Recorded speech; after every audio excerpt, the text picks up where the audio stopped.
Good day, loves. Hey. We are live on Instagram, YouTube, and we're live on Facebook. There we go. Now, welcome back to episode 56 of the Holistic Freedom Secrets podcast. We are very happy to be on episode 56. It's an amazing journey, learning to practice self-discovery by way of sharing what you learn about yourself to others.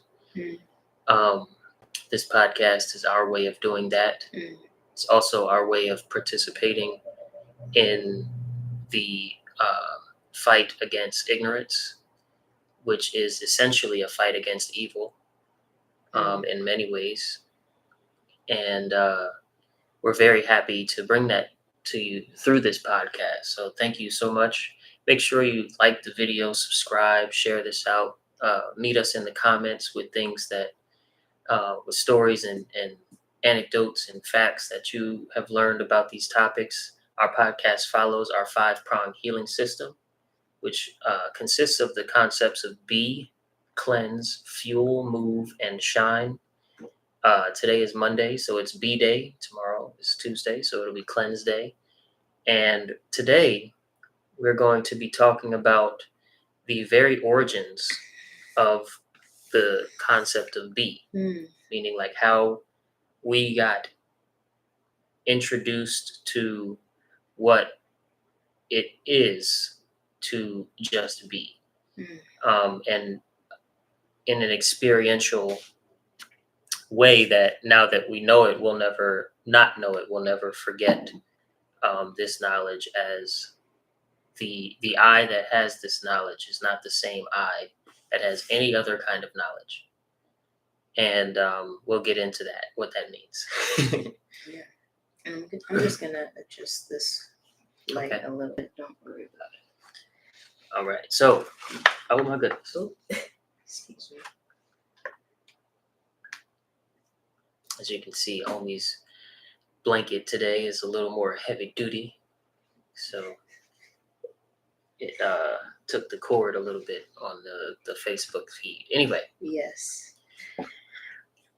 Today, we're going to dive into something called self-inquiry.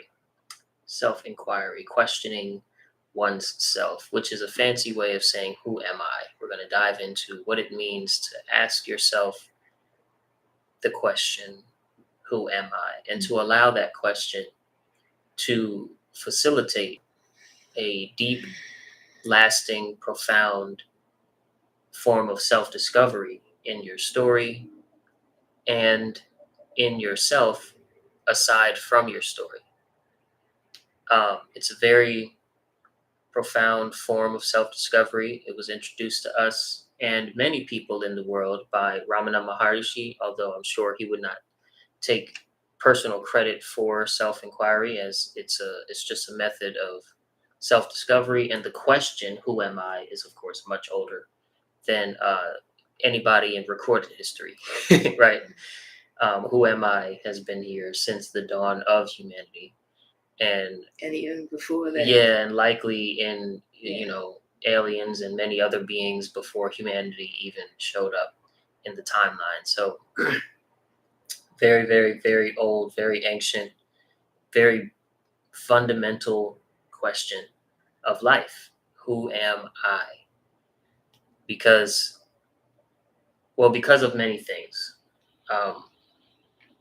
Before I get into why that is, first, I want to open the door for Coach Tensi to say anything. And secondly, I want to tell you how we got into it. Yeah.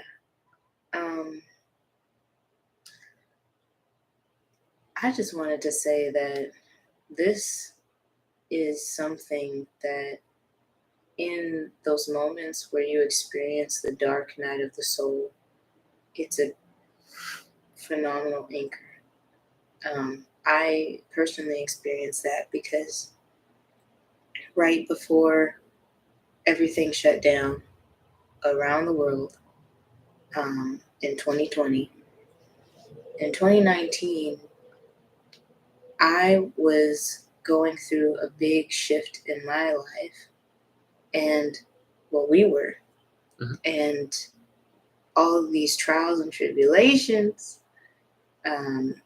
Now there's a new phrase and term that it has called cultural erasure, whatever.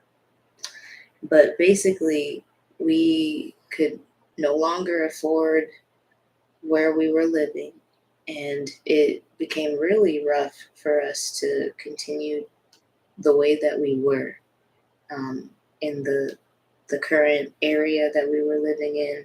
It just got too expensive, and when that happens, you got to move. So we moved back to where my family is from. Not Jamaica, but Houston, the Houston area. And for years, it was like this whole inner identity crisis shift of, man, I was supposed to be this healer, this musician, this all of these dreams that were deferred, and feeling very broken inside, like I had failed, and that failure met up against the perfectionist in me was like this really hurt, wounded inner child that kept resurfacing and getting triggered with little things. And so this practice of self-inquiry is something that we came across before we moved in 2019, and we came across it after we'd already started on our wellness journey, but it didn't really settle into my practice and my lifestyle until something really heavy happened. And in those really hard moments, coming back to the truth of who you are, the truth of who I am, who am I, posed as that anchor, like how we've talked about in other episodes, that kept me from going too low. And it actually showed me that everything is already here. The love, the peace that I was seeking, these states of being. I was having a spiritual transformation beyond just quote unquote saving my mind. It was astounding, the insights and the downloads and the all of the things coming from stillness, and then just being opened up and learning so much throughout the journey that I never probably would have otherwise. And integrating it just became that doorway, that a catalyst and an anchor for me. So I can't. The best thing that you can do in this journey is to know who you are, to know it, and to experience it without having to be told and just believing blindly what someone else says, but to know that that power lies in you and to experience that. There's nothing else that can compare, and nothing else that can heal you. And yes, and nothing else is a literal statement, because what you'll discover in this episode and any other episode that we speak on self-inquiry is that on the highest level, there is nothing else. And so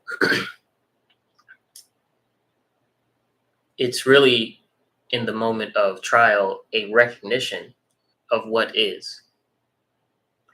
And the answer to that is always you. So let's back up the clock a little bit to 2017, where on YouTube, where I used to listen to a lot of Alan Watts lectures, I was recommended a video by a brother named Muji, another Jamaican who practiced and taught the art of self-inquiry. And Muji he's still a profound teacher. He's still on Yeah, YouTube. They absolutely. still produce a lot of YouTube videos. He has hundreds of thousands at least, if not millions of followers. Definitely millions of followers online, but at least hundreds of thousands, if not millions of followers, like in his that come see him over the course of a year or whatever. See him speak and see him hold satsang, which is a gathering in front of a spiritual teacher. That's what satsang essentially means in Sanskrit. It's a gathering in front of a spiritual teacher. even if And that even if that spiritual teacher happens to be the guru within you, it's that Mhm. stillness, that quiet sitting. Yeah. And Muji taught in a very particular way and very naturally, which was noticed by me. And so I started to listen to Muji's videos quite frequently. And then, we started listening to Muji's videos quite frequently. And this introduced us to self-inquiry, um, which was introduced to Muji by his spiritual teacher, uh, who's aptly named Papaji. His nickname was Papaji. I believe his name was Punja, something like that. He's an Indian guy, brother. And Papaji's spiritual teacher was Ramana Maharishi, who, again, as far as we're concerned, introduced self-inquiry as an official practice to the world with a couple publications as well as holding satsang himself. Ramana Maharishi, at 16 years old, had an enlightening awakening where he reached the highest level of human consciousness without basically leaving your body, without transcending to the next step. He reached the highest level of enlightenment at about 16 years old. The story goes that he was at home after school, and suddenly, for no apparent reason, he just had a strong sensation that he was about to die. And for whatever reason, maybe because he was still in his youth, I don't know, but he got very curious about whether or not he'll be able to see himself pass through to the other side. So he got not excited, but he got curious and alert, and decided, well, if I'm gonna die, and this is coming on suddenly, then I'm gonna watch it happen. And he laid down with the intention of just watching himself transcend this life and go to whatever's next. And would you mind? Yeah. Thank you. My alarm's going off in the other room. I don't know if you guys can hear it. So he lays down, feels like he's going to die, and he starts to observe what that's like. And after a few minutes, uh, he feels his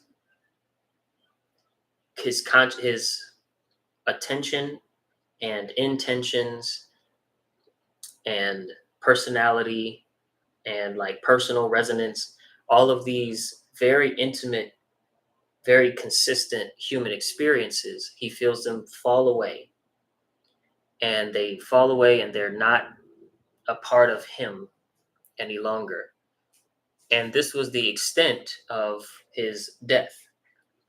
His body did not, uh, you know, die. His body did not start to decompose. In fact, when he finally sort of came to and came out of this thing, there was a quality about him that was tied and anchored in the here and now that would not leave him for the rest of his life. And he ended up eventually his body did end up dying around 50 something years old due to cancer. But at 16, it said that like the next day or over the next few days, he went back to school, and in school, uh, he had a friend, and he was trying to explain to his friend what the self is. He suddenly had immense knowledge of the secrets of life and the secrets of the universe and the truth of this existence. And he was explaining the self to a friend, and his friend said, can you show me this thing? And so he took a pencil and put the eraser of that pencil on the forehead of his friend. And in a few seconds, his friend said, "No more. I feel like I was about to die." And wasn't like afraid of him or something like that, but just had this experience. Fast forward to when Ramana's an adult and he's holding satsangs, he's holding gatherings. Most of his satsangs were completely silent.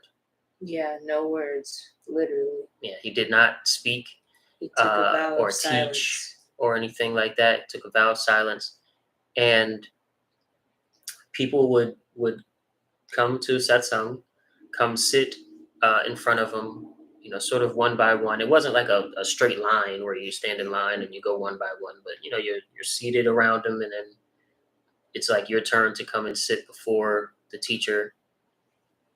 And some people, not all of the people, would meet eyes with Brahmana, and in just meeting in the meeting of the eyes with him, would have a spiritual experience that they would describe as awakening to the self. And that's why the practice is called self-inquiry. Now, the practice is not to lock eyes with a spiritual teacher. The practice is to lean into your understanding of yourself and then observe what's true about it. Yeah. In the here and now. So the question, who am I, is the most potent question you can ask in any form of self-discovery, because the I is first in all interactions and all experiences. Without the I, there's no experience. Without the I, there's no interaction. So the I is first. And in questioning, who am I, right, that opens the door to many more questions that can deepen your understanding about the I. Like, who is asking, right? Who am I? Who is asking the question? It's the same question, but it opens the door. And it's not about lining up questions either. It's just it's a natural leading your conscious attention to more and more intimate, more and more consistent, and more silent and true and here and now realms of understanding within yourself. And eventually, Papaji, who was very young at the time, um, had an experience with Ramana Maharishi miles and miles and miles away from where Ramana was teaching from. He had a vision of Ramana, and after this vision, because he was already, that's what it was. Papaji was on a quest to find someone who could answer the question, who is God? Right, which is another potent question that you can ask yourself in meditation. And he found no satisfactory answers to the question. Can you warm up my lunch? Mm-hmm. Okay. Teamwork. Teamwork. I'm gonna be late for work. And I love you. Yes. We'll see you later. Hello. He was on a quest to find someone who could satisfactorily answer the question, who is God? And no one could answer the question for him. And so on this journey, he finally had an experience with Ramana Maharishi, who again was an enlightened being. And this experience was where he asked them the question. Again, it was a mirage. Ramana's physical body was still in a different place in India than Papaji's body, but regardless, he had this experience where he was talking to him as if he could see him and things like that. And he asked the question, and Ramana told him, "Your question is wrong. You have to know who you are before you can know who God is, because you won't know who's receiving the knowledge. You won't know anything about who's receiving the knowledge when you when you get the right answer, and therefore you'll never know if you're getting a true full answer. You have to ask, who am I?" And this experience opened Papaji's eyes in such a profound way. He was also in his youth, very young. I don't remember the age. And then he set out. Oh, and Ramana said, "There's a teacher in this province that you should go to who can answer your question." And so it takes him years because he was so young. He couldn't travel like that yet. And then years later, he finally goes to the province and he's looking around, still on this quest to find the answer to his question, but with this new knowledge that he just got from Ramana. He finally makes it to a little place where they were holding satsangs. He goes in at an inappropriate time as the person, one of Ramana's caretakers, was telling him, no, you can't go in that room yet. Ramana is meditating. But he just felt something in his heart. And so he went into the room anyway. And then he sees Ramana and he says, "Hey, I met you a few years back in this, in this province or whatever." And Ramana says, "I've never been to that province. I've never been there." And he said, "No, no, no, it was you. You told me to come here and seek a teacher that can answer the question, who is God?" And then he tells him the same thing. And then, and that started their relationship. And so he became very, attached, if you will, to Ramana Maharishi. Eventually, Ramana passes away due to the sickness. And Papaji, before Ramana passed away, also awakened to the truth and became someone who led his own satsangs. Papaji's satsangs led to Muji. Muji one day came and started participating in satsangs with Papaji, and Papaji opened his eyes. Muji had a great awakening of his own, which we can talk about in a different episode. And then now Muji holds satsangs himself, and they're broadcasted on YouTube, and they're really amazing. Definitely would encourage all of you out there to check out Muji's satsangs, Mooji, on any social media platform. You'll find short clips, you'll find short videos, you'll find longer, 3-hour satsangs, you'll find 1-hour satsangs. Lots and lots and lots of videos, millions of followers. He's not hard to find. And he teaches the same thing in every single one, which is the true nature of the self from the highest level. The true nature of the self from the highest level. Now, with all that said, what exactly is self-inquiry? Well, again, you start with the question, who am I? You observe what you're met with when you ask the question, who am I?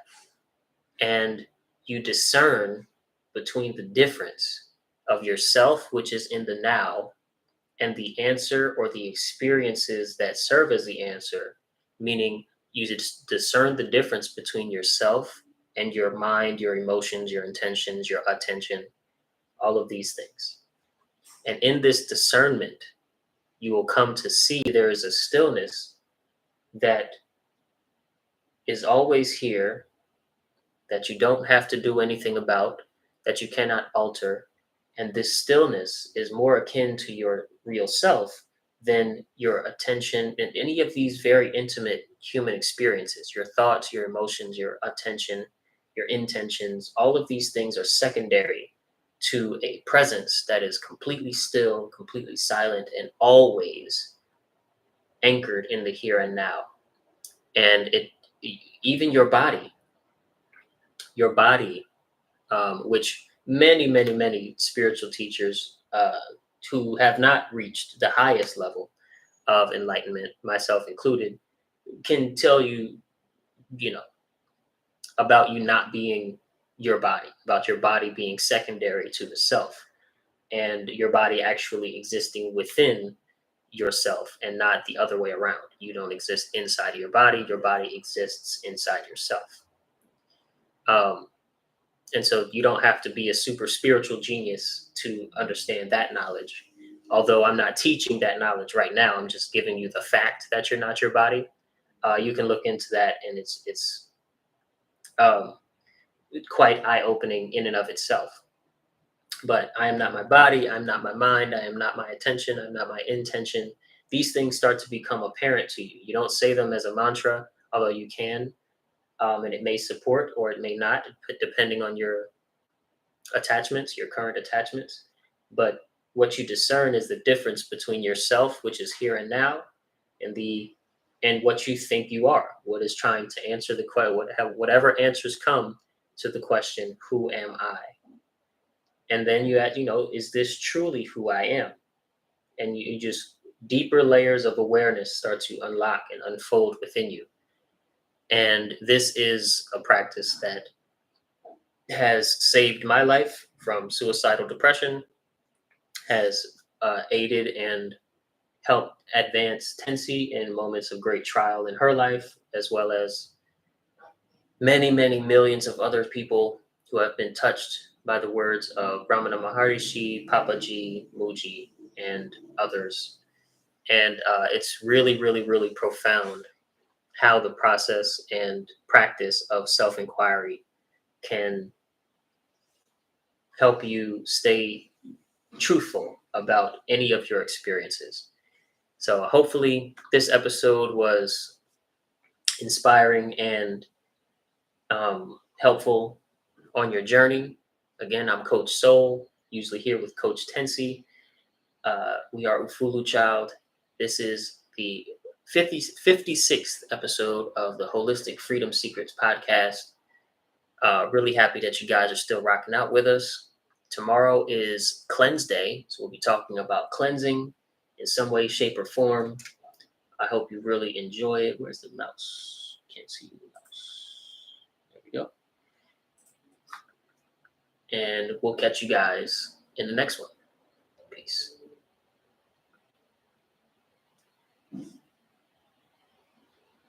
Boom. Shakalaka.